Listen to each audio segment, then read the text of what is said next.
All right, we were just listening into those Senate remarks, of course, as the House was standing there voting for the spending bill, and it does appear that it has passed at this time. I want to show you a live look that we have right now there of the House floor as well. Let's see if we can hear anything that's happening right now. So yeah, no audio coming out of there, but we do know that this bill has officially passed. This is that bill that House Speaker Mike Johnson put his entire support behind at this point. I now want to bring into the conversation my colleague, Andrew Kraft. He's going to help us break down what we're seeing here as well. Andrew, thanks for joining us here inside the studio, of course. Tell us a bit more about what's happening there on the House floor as we see that this bill has now appeared to pass. Yeah, Christina, so it does look like lawmakers will enjoy their Christmas holiday without the worry of a government shutdown looming over them. Of course, if they did not agree to this, they would have had to stay through the weekend and up until the Christmas holiday to figure this out. But they do have the votes. Speaker Johnson does have the votes. He lost a handful of his own conference. And you could make the argument that Speaker Johnson and Republicans were bailed out by the House Democratic Caucus in this latest iteration of the continuing resolution there on the House floor. Remember, this is the third iteration, so third time's a charm here. It did get the backing the seal of approval from all the relevant stakeholders, including none other than Elon Musk, Christina. He was an interesting kind of stakeholder in these negotiations. You see what he said there on Twitter, saying the speaker did a good job here given the circumstances. He said it went from a bill that weighed pounds to a bill that weighed ounces. The ball should now be in the Dem court, and the ball was in the Dem court. So Minority Leader Hakeem Jeffries getting his caucus on board with this because one, farm aid was included in this iteration. Also, disaster relief aid was included in this iteration. And you know, Christina, we covered the devastation from both hurricanes Helene and Milton, and lawmakers from those particular areas, they were going down with the fight here if that was not included. So it does look like this has appeared to succeed on Capitol Hill. But it just goes to show you how fast moving these negotiations were. They blew up yesterday after this failed vote. And then they had to start from scratch in the morning. Lawmakers were kind of camped out outside Speaker Johnson's office starting early this morning. So Cami Mondo there at the Washington Examiner saying that the House passes the CR in first step to avoid the government shutdown. She says all Democrats present, 196 voted for the CR, sailing past the 2/3 majority needed. The final vote there you see, 366 to 334. Now on to the Senate.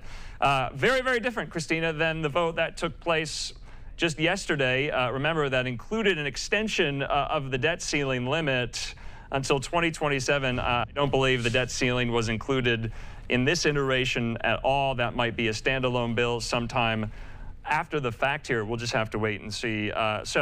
Take, for example, yesterday's vote on this. You had two Democrats only two Democrats vote in favor of yesterday's CR, and now you just saw there the tally. All Democrats present voting for this iteration. This is the third iteration. It was known as Plan C here. Speaker Johnson put it forward. We got legislative text about an hour ago. I mean, Christina, think of this.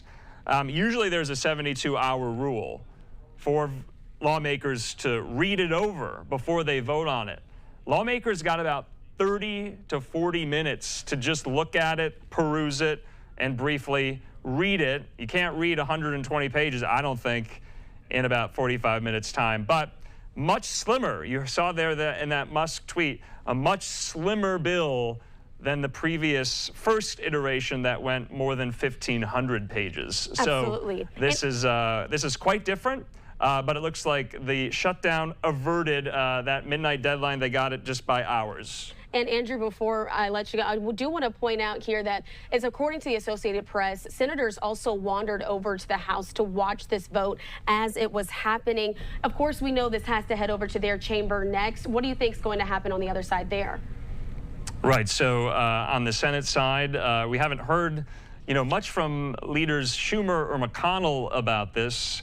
And so it'll be interesting to see whether or not on the Senate side there is the support there. And remember, I believe they need 60 on the Senate side for this to go to President Biden's desk. And so that is where it goes from here. I would imagine it will go almost immediately over to the Senate side, where the Senate will take it up and debate it and vote on it. We'll see if there are any kind of holdout senators. But to your point, Christina, there were senators on the House floor kind of monitoring the vote and listening into the debate about this. So this is a pretty big win for Speaker Johnson. He was considered quite vulnerable there in the last couple of days because, remember, the first iteration did not even come up for a vote.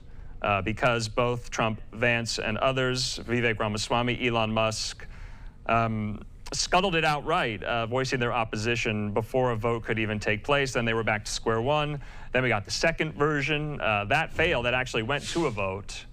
And now this third version passing with all Democratic support there. So you see reporters, they're staking out, they're standing by. They want to get comment from lawmakers about this. And Christina, of course, it's not just lawmakers who want to go home for Christmas. It's the reporters who spend hours on Capitol Hill waiting for any lawmaker reaction. They want to spend Christmas with their friends and family. So it does look like that's going to happen here. But you're right, off to the Senate. Now, the fallback plan was maybe Johnson would try to pass individual bills via suspension of the rules, which would also require a 2/3 majority. So for this latest tranche there, this first step of this continuing resolution, the government will be funded now, I believe, until mid-March. And then, Christina, come mid-March, we are in the same position all over again. And so you see their reporters are waiting for some of these lawmakers. So Chad Pergram there saying 34 GOP no's on the interim spending bill. There were no Democratic nays. So 4 Republicans, compared to yesterday, went forward with this. Remember, there were 38 Republican no's in yesterday's version. Now today, only 34 Republican no's. So if we can find who those Republicans are that switched their vote, I would be interested to see who they are. Reese Gorman, our friend there at Notice. With this, the House passes the government funding bill. Democrats carry Republicans over the finish line to fund the government. And you see there the final vote and the number of Dems and Republicans there voting in favor. So this will easily pass. It passed the 2/3 threshold needed. So why was there a 2/3 threshold, Christina? Why wasn't it just a simple majority? Because of the suspension of the rules.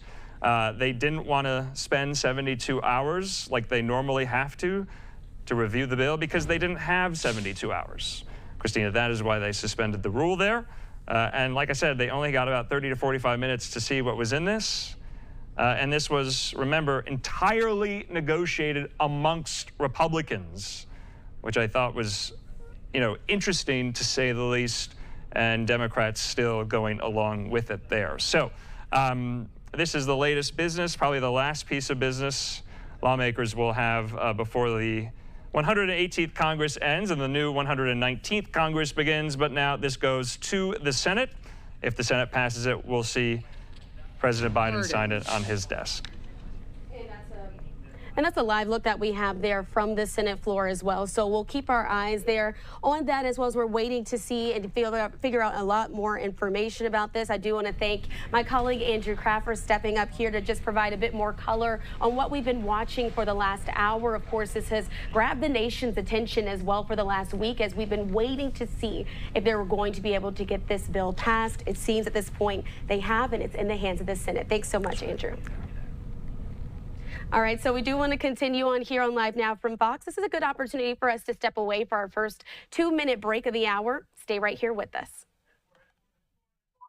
Oh, before we go, I actually do have a shot there of Speaker Mike Johnson. Let's listen. Votes, we passed the American Relief Act of 2025. This is a very important piece of legislation. It funds the government, of course, until March of 2025. That was a big priority for us. This is America First legislation because it allows us to be set up to deliver for the American people. In January, we will make a sea change in Washington. President Trump will return to D.C. and to the White House, and we will have Republican control of the Senate and the House. Things are going to be very different around here.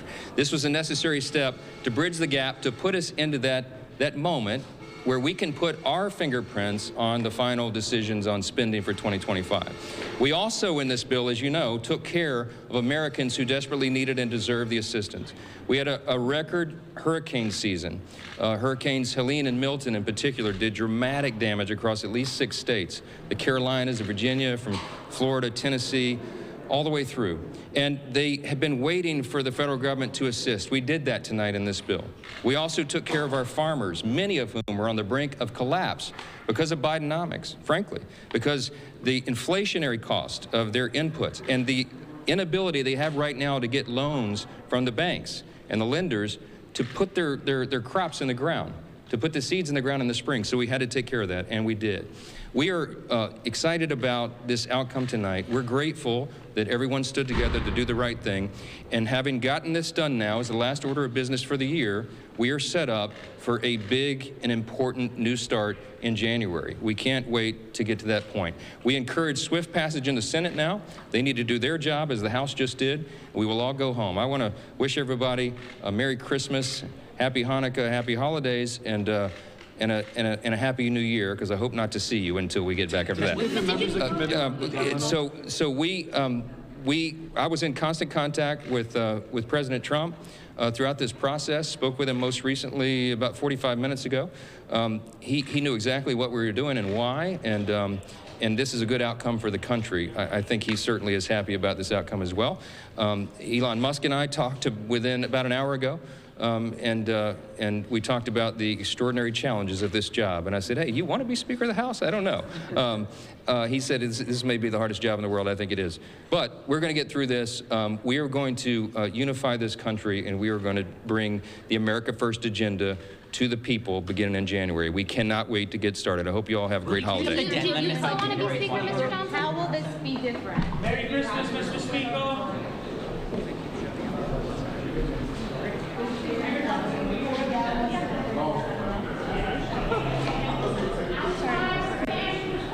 All right, we were just listening in there to Speaker Mike Johnson as he stepped up to the microphone to make those remarks after, of course, we know the House interim spending bill did pass. I want to show you this tweet as well to remind you what that looked like just minutes ago there on the House floor. We do know that it did pass. This was in that vote, 336 to 34. Democrats who voted for it, 196, and those voting white 70 as well. So did want to go ahead and share that with you. We also do want to let you know that we got a statement in from the White House as well. So as you take a look at your screen here, this is a live shot there of the Capitol, but I want to read out the statement that came from the White House press secretary, Karine Jean-Pierre. She says a government shutdown heading into the holidays would mean service workers and air traffic controllers go to work without pay. Essential government services for hardworking Americans would be paused and economic disruption would occur.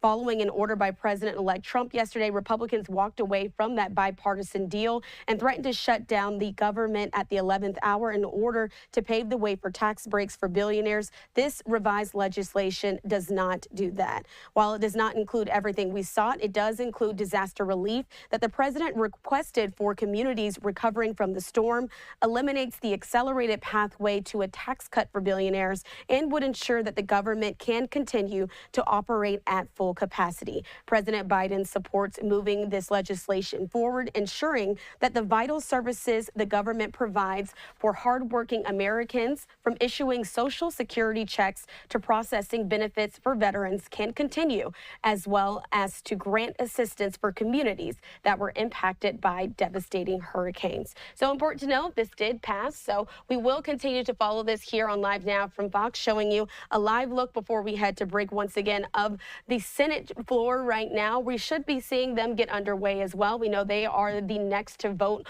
on this spending bill before that deadline for the government shutdown.